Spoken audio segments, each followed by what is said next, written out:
नमस्कार अश्विनी जी। आप लखनऊ में हैं और हम लोग फेसबुक से जुड़े हुए हैं काफी समय से। हालांकि मुलाकात एक आध दो बार की है हम लोगों की। जिनको नहीं पता जी। आपके बारे में बता दूं कि अश्विनी श्रीवास्तव जी दिल्ली में पहले जर्नलिस्ट थे और आर्थिक मामलों के जो अखबार है इकोनॉमिक टाइम्स का, शायद आप उसमें थे। इकोनॉमिक टाइम्स में थे या बिजनेस स्टैंडर्ड में थे आप? मैं बिजनेस स्टैंडर्ड, नमस्कार यशवंत जी। जी। मैं नवभारत टाइम्स दिल्ली में भी रहा, उसके बाद जी। बिजनेस स्टैंडर्ड में था और आपका हिंदुस्तान अखबार में भी था दिल्ली में।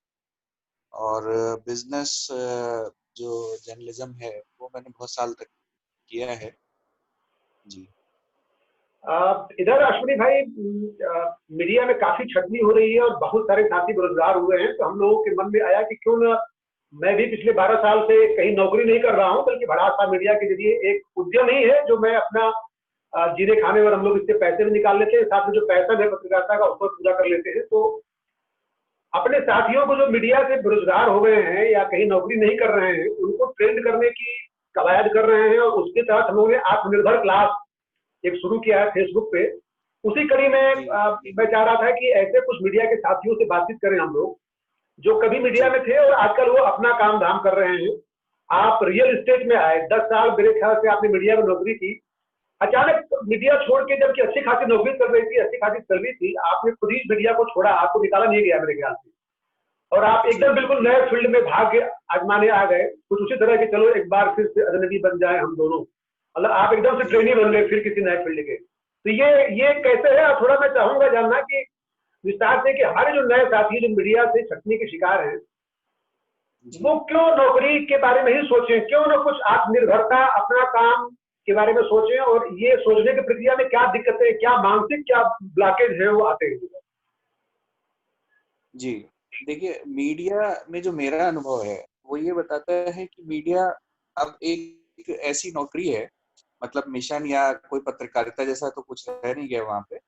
एक ऐसी नौकरी है जिसमें हर दिन आपको नौकरी बचाने की कोशिश करनी है, प्लस अपने को जो है एक आगे बढ़ने के लिए, अगर आप आगे बढ़ना चाहते हैं, सैलरी अच्छी चाहते हैं, कोई ग्रोथ चाहते हैं, तो उसके लिए तमाम तरह की चापलूसी और तमाम तरह की गुटबाजी या जो गंदगी आप कल्पना कर सकते हैं पॉलिटिक्स में या किसी भी फील्ड में, जैसा कि आजकल सुशांत वाले में चल ही रहा है।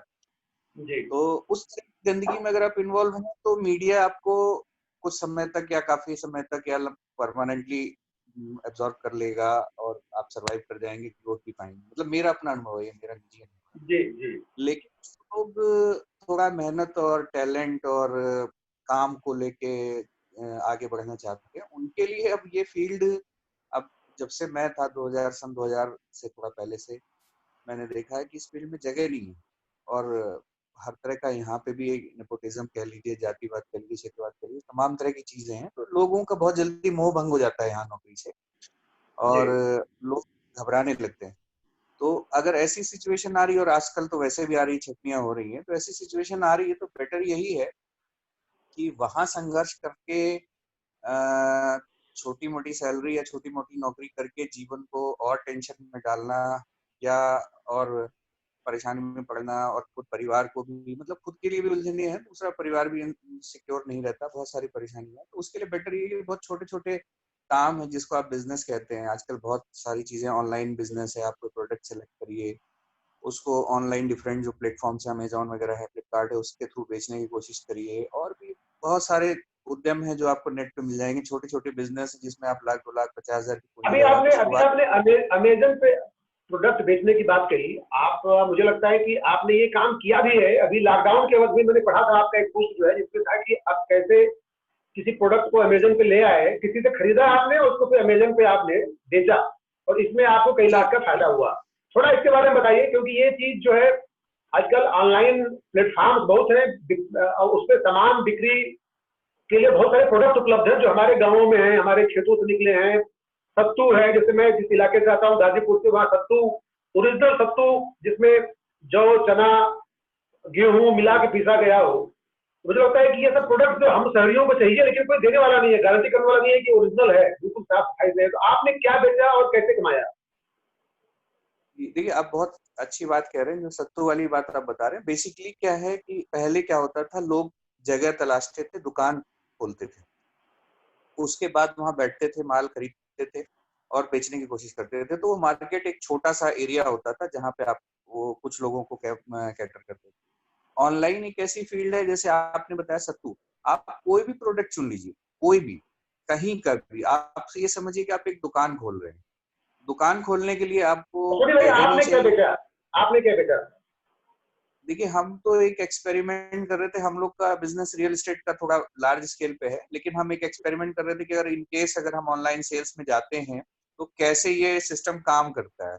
तो हमने जो आर्टिफिशियल ज्वेलरी है जो बहुत ज्यादा खरीदी जाती है, प्लस लेदर के जो आइटम्स हैं, तो ये सब चीजें आप थोक में, बहुत सारी मार्केट होती है लोकल, आप जी। लाख 2 लाख का सामान खरीद लीजिए, उसमें 30% 40% का मार्जिन होता है। उसको डिफरेंट प्लेटफॉर्म पे लिस्ट कर दीजिए फोटो के साथ, अपने प्राइस के साथ, तो अपने आप ऑर्डर्स आते हैं। क्योंकि लोग सर्च करते रहते हैं, डिजाइन वाली चीजें ज्यादा मार्जिन देती हैं और अपने हिसाब से आप अपना प्राइस तय कर सकते हैं। तो वो मैं आपने आपने जो ज्वेलरी वगैरह है, ये जो आर्टिफिशियल ज्वेलरी है, इसको आपने बेसिकली परचेज कहाँ से किया जो बहुत लो कास्ट पे आपको मिला हो, फिर आपने अपना मार्जिन लगा के बेचा? आपने इसको कहाँ से परचेज किया ताकि ताकि फैक्ट्री प्राइस पे मिला हो आपको? हमारे कुछ परिचित लोग हैं जो थोक का काम करते हैं इसका, जो, और वैसे मार्केट होती है हर शहर में, और ऑनलाइन भी मिलता है। थोक की भी वेबसाइट्स होती हैं, अगर आप सर्च करेंगे तो, जो थोक जी। में सामान बेचती हैं। तो मतलब आपको कहीं जाना नहीं है, किसी से पूछना नहीं है, बहुत आसान तरीका है। थोक के जो सामान आप लिस्ट देखिए, जो वेबसाइट बेच रही है, जैसे अलीबाबा भी थोक में ही बेचती है, और बहुत सारी बेस्ट प्राइस वगैरह, बहुत सारी वेबसाइट्स हैं जो थोक में सामान बेचती है। आप जी। वहां से सामान उठाइए, अपनी पसंद का प्रोडक्ट, जो आपको मार्जिन 10-20% 50% तक का मार्जिन दे सकता है।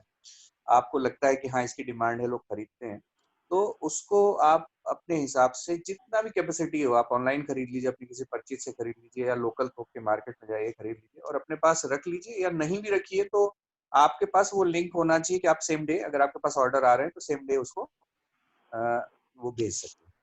तो ये ऑनलाइन बिजनेस तो बहुत आसान है और बहुत लोग कर रहे हैं, बड़े लार्ज स्केल पे हो रहा है, इसीलिए मैंने सोचा था कि आपने एक बार आपने करके सर देख। लॉकडाउन में घर बैठे बैठे, जबकि आपका रियल एस्टेट का काम का जो प्रोजेक्ट है वो रुक गया था लॉकडाउन में, आपने इससे कितने पैसे कमाए एक्सपेरिमेंट के बतौर जो इसमें शुरू किया? जी जी, मैंने उसमें 2 से 3 लाख रुपए लगाए थे, और जी। मार्जिन जो है वो करीब 40-50% का था। तो मान के चलिए कि एक कुछ ही दिन में मैंने 1.5 लाख 2 लाख के करीब कमा लिए। कुछ ही क्या दिन, बात है। मतलब ज्यादा महीना भी नहीं लगा था। अच्छा, तो मतलब एक जैसा महीने से कम समय में ही आपने 1.5-2 लाख रुपए कमा लिए? जी जी, उसमें ये था कि जैसे मैंने ये देखा है, देखिए कुछ आइटम, जैसे लेडीज के जो आइटम होते हैं ना, बैग हो गया, लेदर के हो गए, बहुत सारी चीजें हैं, बहुत ऐसी चीजें होती हैं जो भाई बहुत डिमांड में होती है, जी। और उसपे सेलर्स और ब्रांड पे नहीं जाते लोग। मतलब कोई पर्स हो गया, बैग हो गया, या आर्टिफिशियल ज्वेलरी, उसमें ब्रांड और उस पे नहीं जाते। तो एक आप कुछ भी अपने पास रखे हुए हैं, उसको लिस्ट किए हुए हैं, वहां लोग परचेज कर रहे हैं, तो उसमें वो निकल जाता है। बहुत सारे लोग ऑनलाइन ही परचेज करते हैं आजकल, लोग जाते कम हैं। और भी तो मतलब मैं तो आपने जैसे तो आपने आपने तो आपने तो अश्विनी भाई ये चमत्कार किया कि मतलब जैसे मैं देख रहा हूँ कि बहुत सारे साथी कुछ हजार के नौकरी के लिए रोते रहते हैं, और आपने एक्सपेरिमेंट बस केवल हल्का सा अपना दिमाग दौड़ाया कि भाई खाली बैठे हैं घर पे लॉकडाउन में, कुछ करें, तो आपने 1.5 लाख रुपए महीने भर से कम समय में कमा लिए। और जी आपने जी थोक में आर्टिफिशियल ज्वेलरी, लेदर के बैग वगैरह लिए, अमेजन पे उसको डाला अपने मार्जिन के साथ, और आपने इससे पैसे कमाए। तो मतलब ये नए साथियों से मैं कहना चाहूंगा कि ये कितना शानदार आइडिया है अश्विनी भाई, बिल्कुल आपके पास सतरीर उपलब्ध है और इनसे आप सीख सकते हैं, जान सकते हैं। तो अश्विनी भाई, मैं जानना चाहता हूँ कि आप मीडिया से कैसे, मतलब क्यों मीडिया से आप हट गए, मतलब आपने फिर रियल एस्टेट में कदम कैसे रखा?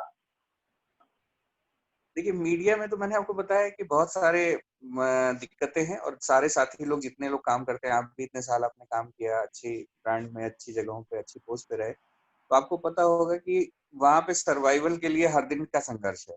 और जब कोई नौकरी व्यक्ति कर रहा होता है तो सबसे बड़ी उसकी चिंता यही होती है कि मेरा घर कैसे चलेगा, मेरी लोन की किस्तें कैसे जाएंगी, और कोई बुरा वक्त आया तो मेरे पास सेविंग्स हैं कि नहीं है, मेरा मकान है कि नहीं, गाड़ी है कि नहीं, तमाम तरह की उसके पास इकोनॉमिक आर्थिक चिंताएं होती हैं।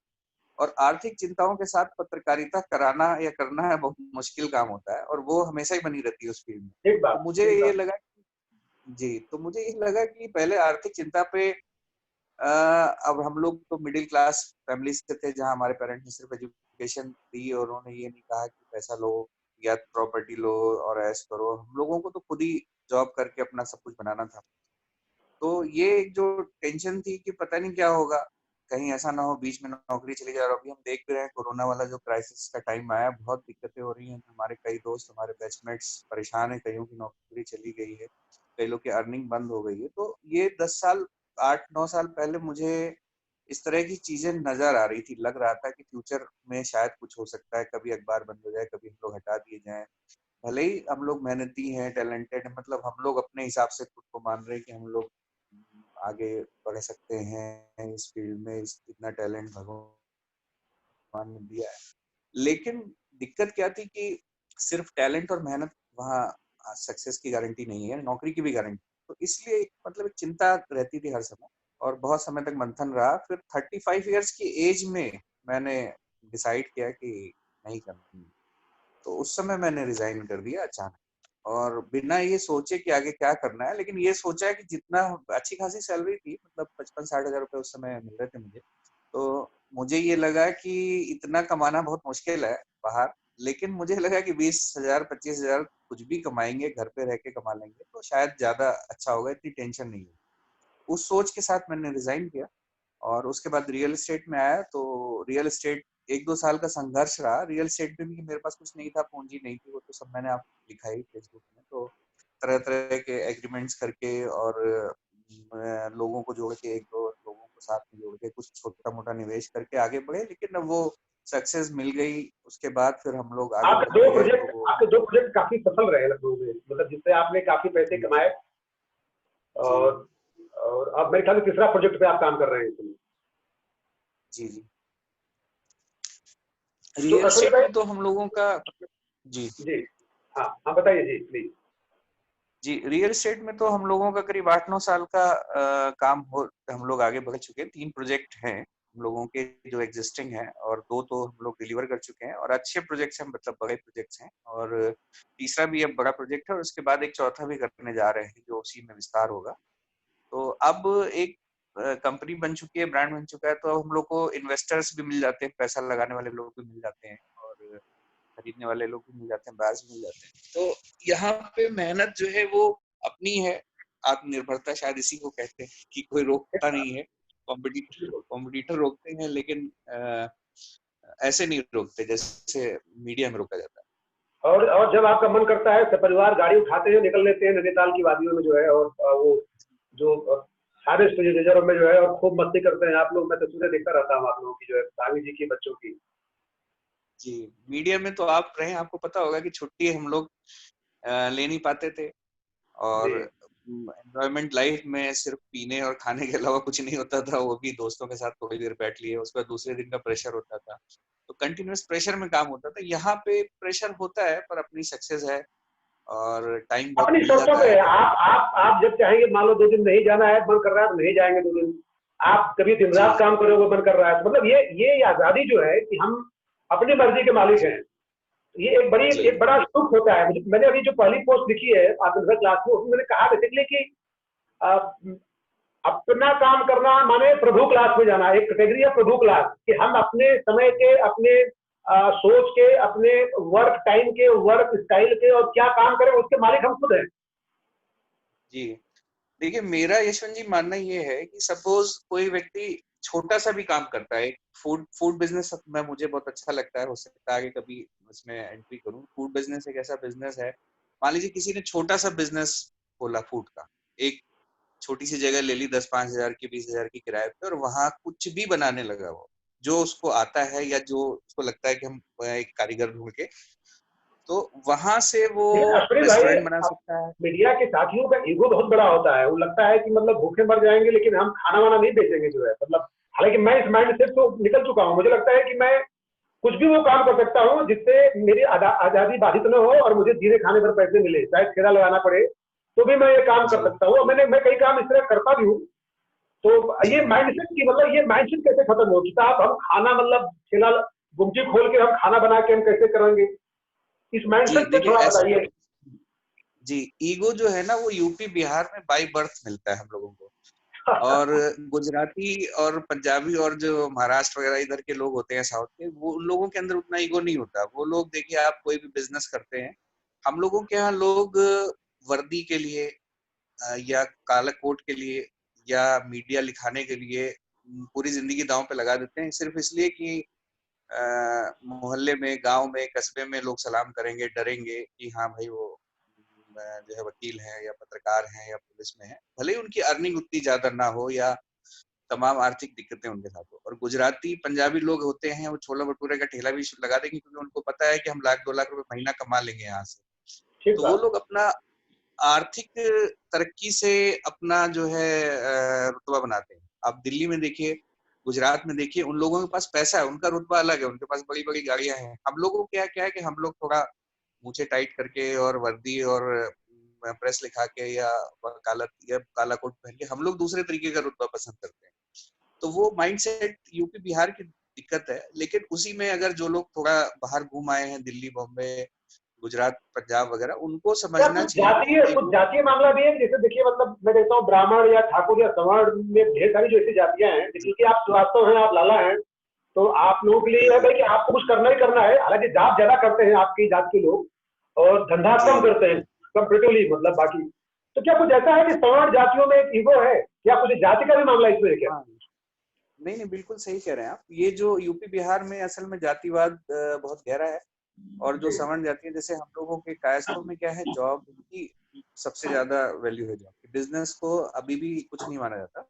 अगर कोई बिजनेस कर रहा है तो उसको ये माना जाता है कि वो सेटल नहीं है या पता नहीं क्या होगा, कभी भी कुछ हो सकता है उसके साथ। तो ऐसा ही बिल्कुल। कुछ ठाकुर ब्राह्मण सबके साथ है कि जॉब को, चाहे वो छोटी जॉब हो, लेकिन जॉब एक एक बाबू बन जाता है आदमी, सरकारी कर्मचारी बन जाता है या एक कंपाउंडर भी बन जाता है, तो उसकी शादी अच्छी हो जाती है और उसको लोग थोड़ा मानते हैं कि हाँ सेटल्ड है। मेरी रिश्तेदारी में बहुत सारे लोग हैं जो बहुत छोटी छोटी जॉब में है, मान लीजिए नलकूप विभाग में है और पंप ऑपरेटर हो गए। मतलब लड़कों की मैं बात बता रहा हूँ, गांव में है, अचानक जॉब मिल गई, तो अब वो पूरी जिंदगी उनकी कट गई और उनको रिस्पेक्ट भी मिल रही है कि हाँ ये मतलब सेटल हो गए।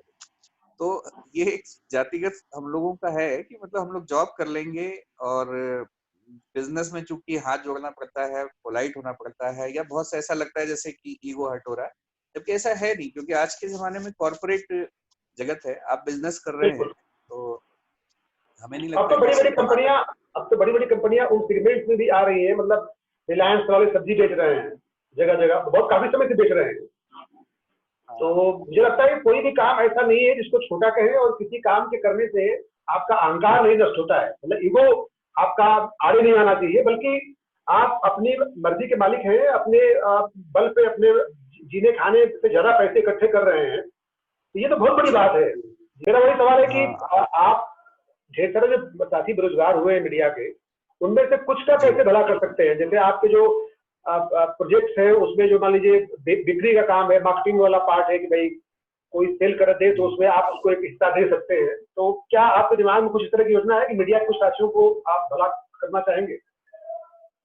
देखिए, मीडिया के मेरे तमाम साथी हैं जो मुझसे अभी कनेक्ट भी हैं और वो लोग कहते भी हैं जुड़ने के लिए। लेकिन मेरा ये मानना है कि कोई भी फील्ड में जब तक आप अपना पूरा पोटेंशियल नहीं देते हैं, मतलब टाइम प्लस थोड़ी समझ, और तभी तब तक आप जुड़ नहीं सकते। जैसे रियल एस्टेट के साथ क्या है कि दो ही तीन चीजें हैं इसमें कमाने के लिए। एक तो ये कि भाई जो हम लोग इन्वेंट्रीज बनाते हैं, मतलब फ्लैट है या प्लॉट है या मकान है, या तो वो सेल हो, तो उसको सेल होने में हम लोग डिफरेंट चैनल्स हैं, कंपनीज हैं जो मार्केटिंग कंपनीज उनको ब्रोकरेज देते हैं, या जो लोकल ब्रोकर्स हैं उनको देते हैं। तो एक इंसेंटिव पार्ट होता है उसमें। जैसे मान लीजिए कोई चीज 30 लाख की है, तो उसमें 5-6% 2%, मतलब वो डिपेंड करता है कि कैसी प्रॉपर्टी है। ज्यादा डिमांड में है तो कम होता है इंसेंटिव, और लगभग 5-6% तक का इंसेंटिव होता है। तो वो जी। इंसेंटिव हम लोग देते हैं। तो एक तो तरीका ये है कि कोई कहीं भी हो, हम लोगों से कनेक्ट हो सकता है, हम लोगों के इन्वेंट्रीज को सेल कर सकता है। दूसरा तरीका ये है कि हम लोग डिफरेंट सर्विसेज लेते हैं, कंस्ट्रक्शन में लेते हैं, तो उससे कोई कनेक्ट हो सकता है। कोई सर्विस हमसे सप्लाई का, जैसे हम लोग काम देते हैं कि बिल्डिंग मटेरियल हो गया, तो बहुत सारे लोग हैं यहाँ पे लोकल में करते हैं कि गाड़ियां अपना एक एक गाड़ी पे, एक ट्रक पे 10-10 हजार रुपए बचा लेते हैं, तो पता लगा महीने में 2-3 लाख रुपए वो केवल सप्लाई से कमा रहे हैं। मतलब अगर हमने 10 ट्रक मंगाया या जो भी मटेरियल आ रहा है, सामान आ रहा है, तो बहुत सारे काम है जिससे वो जुड़ सकते हैं। लेकिन ये है कि उनको फिर रियल एस्टेट से ही जुड़ना पड़ेगा। मतलब उनको मीडिया के साथ साथ करेंगे तो शायद ना कर पाए, और अगर करेंगे मीडिया के साथ साथ तो मार्केटिंग ही कर सकते हैं। मतलब जो मैंने ये बताया ब्रोकरेज वाला जो पार्ट है, इंसेंटिव वाला, वो कर सकते हैं। बाकी और हम लोग आप, तो जी जी, हम लोग कोशिश करते हैं कि जो भी अपने साथी हैं मीडिया के, अगर कोई अपने साथ जुड़ना चाह रहे हैं या आते हैं, तो हम लोग उनसे बात भी करते हैं, कोशिश करते हैं हेल्प करें। क्योंकि मैंने जो फेस किया है, जो एक डिलेमा था, एक परेशानी थी, तो मुझे मालूम है जब भी मैं किसी से बात करता हूँ तो मैं समझ जाता हूँ कि क्या प्रॉब्लम उनके साथ है अभी, क्या दिक्कत वो फेस कर रहे हैं, कैसी मानसिक स्थिति होगी। तो हम लोग जो बेटर होता है वो कोशिश करते हैं कि साथ में जुड़ सकें या कुछ फायदा पहुंचा सकें, या किसी तरीके से उनको एक रोजगार दे सकें, दिला सकें। तो वो कोशिश रहती है हमारी।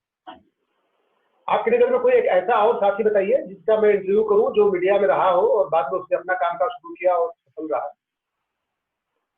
हाँ बिल्कुल, मैं बताऊंगा आपको। मेरे बैच के आईएमसी में एक दो लोग हैं जिन्होंने ठीक ठाक पोजीशंस पे रहे, ऑर्गेनाइजेशन बनाए 10-12 साल काम करके। उन्होंने भी मेरी तरह बाद में जॉब छोड़ के बिजनेस स्टैब्लिश किया। और एक मेरा बैचमेंट है, वो बिहार वापस गया, उसने वहाँ पे मेडिकल का अच्छा बिजनेस कर रहा है वो।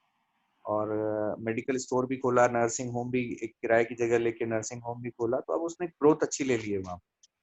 तो विकास नाम है उसका। तो वो भी आपने आपने ये आपको। बताया तो मुझे याद आया कि मेरे भी एक फुआ का बेटा है, जिसको मैं मीडिया में वो आया था मुझे देख के, और काफी अब्र उजाला जागरण में बड़े पदों पर रहा, चीफ एडिटर था।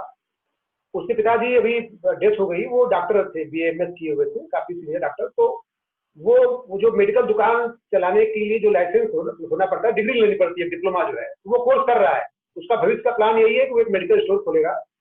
और आराम से मुझे लगता है कि मेडिकल स्टोर से एक बंदा, क्योंकि दवाइयों कभी कमी नहीं पड़ने वाली है, दवाइयों की डिमांड हमेशा बढ़ती रहेगी, रोग हमेशा होते जी रहते हैं, सर्दी बुखार जुकाम। तो कहीं भी आप जो है जी मेडिकल स्टोर से, मुझे लगता है कि आदमी ठीक ठाक रोज 100 रुपया से लेके 500-1000 रुपया कमा सकता है। जी। मेरा जो अभी तक मुझे पता लगा, मेरे कई परिचित लोग कर रहे हैं, तो सबसे सिक्योर, और अगर कोई व्यक्ति जॉब से स्विच करना चाहता है और जॉब जैसी सिक्योरिटी चाहता है, तो मेडिकल स्टोर से अच्छा कुछ नहीं। किसी भी एरिया में कहीं खोल ले, कुछ अपने घर के बाहर के एरिया में खोल ले, और बहुत कम इन्वेस्टमेंट्स होता है। अगर आपका 20-25-50 हजार रुपए का इन्वेस्टमेंट करेंगे तो आपको फार्मासिस्ट और लाइसेंस दोनों मिल जाएगा। मतलब लाख रुपए तक में लेकिन आपका आपके पूरा पास साल कोई का। डिग्री डिप्लोमा डिप्लोमा मांगा जाता है इसके लिए, शायद लाइसेंस के लिए। नहीं, आप इसमें कॉमन में नहीं तरीका चला ये। सकता है। नहीं नहीं, इसमें तरीका ये है, देखिए दो चीजें हैं। अगर आप ऑनलाइन बिजनेस कर रहे हैं तो ऑनलाइन फार्मेसी खोल रहे हैं तो आपको जरूरत नहीं है। दूसरा ये कि जो फार्मासिस्ट होते हैं, जब आप लाइसेंस लेने जाते हैं तो फार्मासिस्ट वहां पे मिल जाते हैं, जो स्वास्थ्य विभाग होता है जहां से आप लाइसेंस ले रहे होते हैं। वहां पे वो लोग अपना आपसे बात करते हैं, पर मंथ के लिए आपके यहाँ जॉब भी करेंगे, 2000-5000 जो भी मंथली लेंगे। और उनके लाइसेंस पे ये अलाउड होता है कि आप अपना जो है उनसे एक एग्रीमेंट कर लीजिए कि हमारे पास एक फार्मासिस्ट है और हमको लाइसेंस दे दीजिएगा। तो आपको जब भी शॉप खोलनी है तो आपके पास एक फार्मासिस्ट का लेटर होना चाहिए बस। वो लेटर बिल्कुल। फार्मासिस्ट दे देते हैं, और पूरे देश में यही चलन है। लेकिन शायद वो पैसे तो लेते हैं, इसके एवज में पैसे लेते हैं वो, ठीक ठाक। मेरा मानना है कि हाँ, ज्यादा अच्छा हो कि बहुत जल्दी जल्दी आप कोर्स भी कर लें, ताकि खुद ही आपके पास अपना लेटर हो जाए। मेरे साथ इलाहाबाद यूनिवर्सिटी में मेरे एक मित्र थे, उन्होंने खोला है आजमगढ़ में, बहुत अच्छा है उनका मेडिकल स्टोर, चल भी रहा है, मेडिकल हॉल है। तो वो उन्होंने पहले ऐसे ही फार्मासिस्ट को हायर करके मेडिकल हॉल खोला। उसके बाद अब वो उन्होंने कर भी लिया है, 2-3 साल 4 साल चला है, बहुत अच्छा चल रहा है। इसमें इनकम बहुत अच्छी है, मतलब काफी अच्छी इनकम है। जॉब से कई कई गुना, 3-4 गुना, 5 गुना तक की जो है इनकम है इसमें। और एकदम श्योर शॉट है, मतलब आपका पहले दिन से इनकम है, और 2-4 लाख रुपए से ऊपर का इन्वेस्टमेंट नहीं है सब मिला के। और आप बहुत जल्दी खुल जाता है, 15 दिन 1 महीने में। बहुत ऐसी चीजें हैं लाइफ में, मतलब लोग निराश हो जाते हैं, लेकिन ऐसा नहीं है। जॉब के अलावा बहुत सारे पोटेंशियल्स हैं, बहुत सारी चीजें हैं। नजर उठा के देखिए, हर तरफ बिजनेस, हर क्या तरफ बात, बिजनेस है। बहुत शानदार। लेकिन नौकरी जो करने बाबा वाले हैं, रामदेव। जो छटनी के शिकार हैं, उन्हें लगता ही नहीं है कि हम करें क्या, कहीं कुछ दिखता ही नहीं उनको जो है। मतलब ये ऐसा भी, मतलब मैं देख रहा हूँ फीडबैक है लोगों के, कि समझ में नहीं आ रहा इतना मैं क्या करूँ। निराश जी जी, इतना निराश होने की जरूरत नहीं है। देखिए, होता क्या है कि बहुत ऐसे काम है जो आप घर से कर सकते हैं ऑनलाइन वगैरह, और बहुत थोड़ा इन्वेस्टमेंट चाहिए। अगर वो भी नहीं है तो प्रधानमंत्री रोजगार योजना वगैरह टाइप से आप बैंक से उठा सकते हैं 2-4-5 लाख रुपए, उसमें हाई स्कूल इंटर वगैरह का आपका, तो एक बार 5 लाख उठा के आप मेडिकल स्टोर खोल लीजिए या छोटा मोटा काम शुरू कर लीजिए, और आपका मतलब रास्ते कहीं बंद नहीं है और कुछ नहीं है तो 50,000 लाख रुपए लगा के कोई भी फूड का बिजनेस स्टार्ट कर दीजिए, उसी दिन से 10-20 हजार रुपए की इनकम स्टार्ट हो जाएगी उसी दिन से। गाजीपुर में दैनिक जागरण के एक पत्रकार ने होटल खोला जो है, वही मतलब हालांकि लॉकडाउन से पहले की बात है, काफी चल रहा था, अभी बंद हो गया लॉकडाउन में, लेकिन मुझे उनकी हिम्मत की दाद देनी पड़ेगी कि उस बंदे ने बहुत शानदार एक जगह था जहाँ पे काफी स्पेस था और काफी ट्रक आते जाते थे, लेकिन वहाँ कोई ढाबा नहीं था। तो ऐसे बहुत सारे लोग हैं जो रिस्क ले रहे हैं और नया काम कर रहे हैं कम निवेश पे और अच्छा खासा कमा रहे हैं। फूड बिजनेस के बाद मुझे मतलब रियल एस्टेट के बाद मुझे लगता है फूड बिजनेस अट्रैक्ट करता है। और भी जैसे मेडिकल मैंने बताया श्योर शॉट है, ऑनलाइन बिजनेस है। उसके अलावा आपका अगर थोड़ी समझ हो तो आदमी मार्केटिंग सेल्स वगैरह के भी काम कर सकता है। आदमी कई चीजें उठा के इधर से उधर बेचना जो होता है, सप्लाई वगैरह ये सब कर सकता है। आप लोकल थोक से उठा के, थोक वाले काम होते हैं जैसे दवा में, उसमें लाइसेंस की जरूरत नहीं होती आपको। फार्मेसी वाला जो आप बता रहे हैं उसकी जरूरत नहीं होती, उसमें आप दवा मेडिकल स्टोर्स पे सप्लाई करते हैं, क्योंकि हजारों लाखों दवाएं हैं तो आप खरीदते हैं डिफरेंट कंपनीज की दवाएं थोक मार्केट से और उसको मेडिकल स्टोर्स पे बेचते हैं।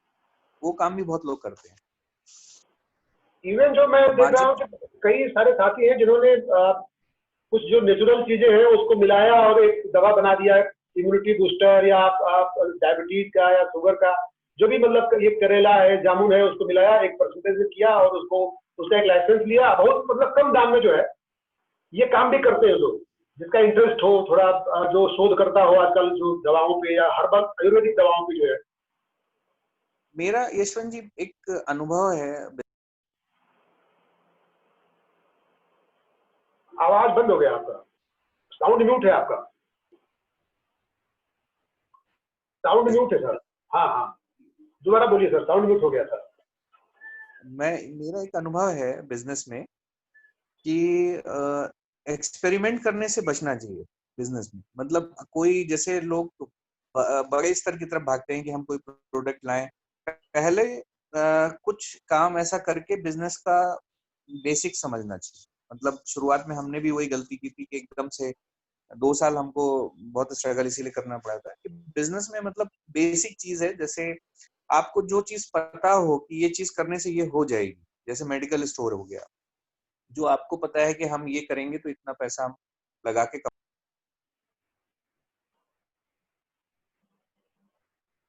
साउंड म्यूट हो गया, कमा, साउंड। उस तरह की चीजें चाहिए पहले।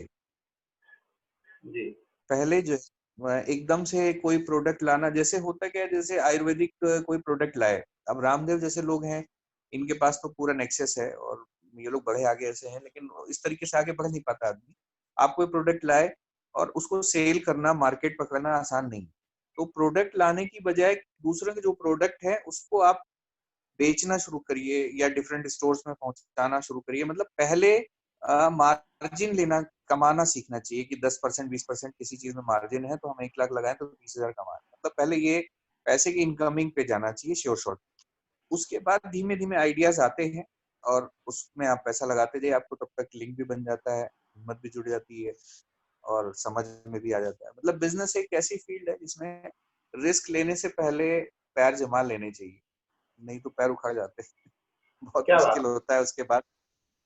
बहुत ही शानदार। और अश्विनी कुमार श्रीवास्तव जी जो है, आपका बहुत बहुत धन्यवाद। मैं चाहूंगा कि आगे फिर हम लोग जो है इस मुद्दे पे बातचीत करेंगे और आप मुझे आप कभी भी बता सकते हैं कि हम लोग इस वक्त कुछ प्राइस और तैयार हो गए हैं आपके, इस पे बात करते हैं हम लोग, क्योंकि हम सब लोग जो उस फेज से गुजरे हैं बेरोजगारी के, और या नया कुछ करने की कोशिश कर रहे थे और हम लोग थोड़ा बहुत सफल है अपने अपने फील्ड में, तो हम लोग अब ये पक्ष बनता है, जिम्मेदारी बनती है कि हम अपने भाइयों, मीडिया के भाइयों को जो इतने मुश्किल में है काफी लोग, उन्हें थोड़ा गाइड करें हम लोग। तो ये जी एक कवायद है और मैं, आप जरूर मुझे उनका नंबर दीजिएगा जो लोग मीडिया में रहे हैं और सफल हैं। एक चेन बनाते हैं, फिर मैं उनसे भी नंबर मांगूंगा और हम लोग काफी लोगों को सामने ले आते हैं। डिजिटल दौर में ये इंटरव्यू जो है, मुझे लगता है कि संजीवनी का काम करेगा तमाम। और इस पूरे बातचीत कवायद से कुछ कुछ भी साथी, दो चार से साथी भी अगर कन्विंस हो पाते हैं कि उन्हें जीवन में अपना काम करना है, तो ये हम लोगों की सफलता होगी। जी, नहीं आप बहुत अच्छा काम कर रहे हैं, क्योंकि इस समय जो परिस्थितियां हैं कोरोना काल में और पहले भी, मतलब मीडिया में लोगों के अंदर डिप्रेशन, फ्रस्ट्रेशन और बहुत सारी परेशानियां रहती हैं, आर्थिक दबाव होते हैं, काम का दबाव होता है। तो ये आप समझिए बहुत बड़ा काम कर रहे हैं, बहुत अच्छा काम कर रहे हैं, क्योंकि इस समय मोटिवेशन देना, लोगों का मनोबल बढ़ाना, उनको रास्ते बताना, ये बहुत जरूरी है। मतलब हर किसी की मदद डायरेक्टली नहीं की जा सकती, बेसिकली एक समझ उनके अंदर पैदा हो, उनके अंदर हिम्मत पैदा हो, क्योंकि बहुत सारे लोग हताश हो जाते हैं, निराश हो जाते हैं कि शायद कुछ नहीं। क्योंकि मैं 35 इयर्स तक कंफ्यूज इसीलिए था, मुझे भी लगता था कि शायद अब मैं जॉब छोड़ के जाऊंगा, मैंने तो सिर्फ पढ़ाई लिखाई की है, जॉब की है, तो पता नहीं बिजनेस कैसे होता है, मैं कर पाऊंगा नहीं कर पाऊंगा, क्या परिस्थितियां बनेंगी, कहीं सब कुछ बर्बाद ना हो जाए। लेकिन डर डर जो होता है वो दूर से ही ज्यादा लगता है, जैसे ही आप उतरते हैं उस फील्ड में जाते हैं, बस ये कि संभल संभल के जाइए, पैर जमाते हुए जाइए, एक एक स्टेप बढ़ाते हुए जाइए, क्योंकि ये फील्ड ऐसी है, इसमें कोई मदद नहीं करता है, इसमें आपको खुद ही समझ समझ के आगे चलना। लेकिन अच्छी फील्ड है, अगर आप एक एक कदम आगे बढ़ेंगे तो बहुत, पैसा तो खैर जो है वो है ही, मन का सुकून बहुत है, टेंशन नहीं है, आप अपनी मर्जी के राजा हैं। तो अभी जैसे देखिए मुझे जाना था बहुत जरूरी काम से वहां, लेकिन बहुत सारी टीम है, वो लोग काम कर रहे हैं, तो मैंने उनको बोल दिया ठीक है मैं थोड़ी देर से आऊंगा, तो वो लोग अपना मैनेज कर रहे हैं। तो ये अपनी चीज है, अगर मैं जॉब में होता तो मैं नहीं कर सकता था, मुझे आप कम से मुझे कम इंटरव्यू अपनी नहीं दे रहे होते, हाँ। अगर आपको ऑफिस जाना होता तो आप जॉब में होते तो आप कहते नहीं मैं फिलहाल मेरे ऑफिस का टाइम हो गया मैं जा रहा हूँ। लेकिन चूंकि आप अपना काम कर रहे हैं तो आपने इंटरव्यू दिया, आप आपने बोल दिया, मैसेज भेज दिया कि भाई मैं थोड़ी देर में आऊंगा। जी। और बाकी तो आप जिन डूबा आपने कहा ना कि थोड़ा संभल के, या जब आएंगे बिजनेस करना शुरू करेंगे तो समझ में आएगा, वही है मतलब कि जिन डूबा किन पाइया, जितना आप गहरे जाते हो उतना ही आप तलाश हाँ पाते हो, एक्सप्लोर कर पाते हो। हाँ, मतलब डरना नहीं चाहिए और उतरना चाहिए। जैसे हम मुझे ये लगता है कि 35 इयर्स तक मैंने वेट क्यों किया, अगर मुझे वो पसंद नहीं थी फील्ड, तो जैसे ही मैं नौभार टाइम्स में गया था, पहली जॉब थी मुझे, तो 2-3 साल में ही स्विच कर देना चाहिए था, क्योंकि मैं समझ गया था ऑलमोस्ट ये जगह ठीक नहीं है, या ये वो ग्रोथ नहीं है यहाँ पे, वो पीस नहीं है। तो किसी भी वजह से अगर आपको कोई फील्ड नहीं जम रही, तो सही समय पर डिसीजन लीजिए। और दूसरी फील्ड में लाखों करोड़ों लोग हैं जो सक्सेस पा रहे हैं, आप उनको देखिए, उनको फॉलो करिए, उनको कॉपी करिए, छोटे छोटे स्टेप से आगे बढ़िए, और फिर तो बहुत बड़ा आसमान है, आप बढ़ते जाएंगे। बहुत बहुत धन्यवाद सर, अश्विनी जी बहुत बहुत धन्यवाद, और आपने हमारे लिए समय निकाला, और तब समय निकाला जब आप ऑफिस जा रहे थे, इसके लिए मैं आभारी हूँ। बहुत बहुत धन्यवाद सर आपका। आपका भी बहुत बहुत धन्यवाद यशवंत जी, मौका देने के लिए और बातचीत करने के लिए बहुत बहुत शुक्रिया आभार सर, आपका। शुक्रिया शुक्रिया, जी। Thank you.